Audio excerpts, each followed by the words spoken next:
My name is Michelle Truffaut, and in July of 2011, I started to feel some stiffness and some pain in my right hand mostly, and some in my left hand. And at first I thought maybe it was just stiffness waking up in the morning, and then it started getting worse. And I started feeling some tingling and some burning that was mostly, again, in my right hand, but it was in my left hand as well. And it went all the way up to my wrist, and it got to the point where I thought I better get it checked out. So I write, so I type, and I couldn't feel the keys on the keyboard. So that was kind of like really debilitating. I couldn't do that.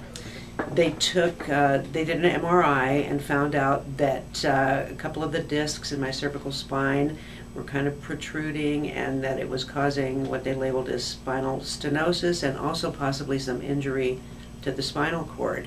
So that, of course, scared me, and I thought, okay, well, now what? Well, I thought they were suggesting surgery. I really, really wanted to avoid surgery.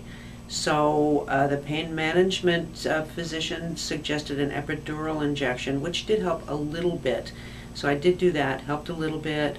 They put me on medication, mostly Motrin, and I was taking quite a bit of that every day.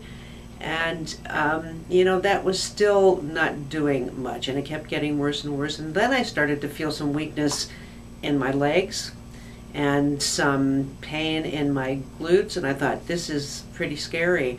So, but again, I did not want to do surgery if I could possibly avoid it.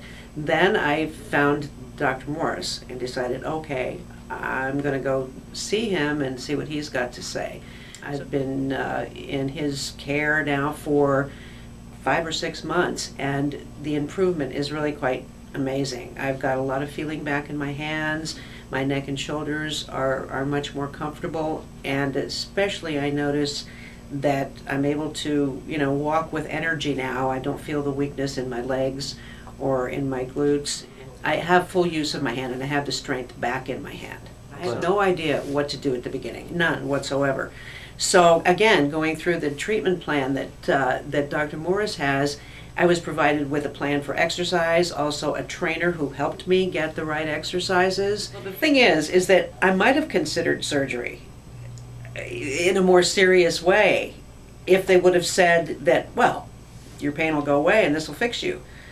But what was said to me is that it would stop it from getting worse, but that they couldn't guarantee that actually the pain would be relieved.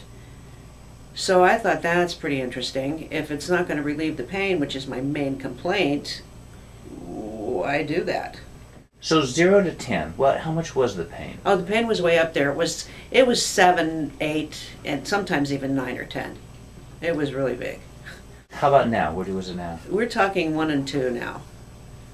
My honest feeling about it is anything you can possibly do to avoid surgery, to me, is worth trying. I mean, surgery is kind of a last resort because of the research that I've done too about what I was told about the surgery, what the results would be, and that it very, very often can actually cause more problems than fix.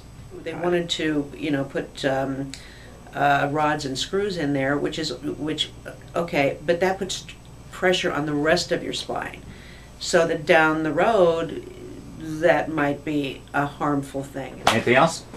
I don't think so, but very successful treatment.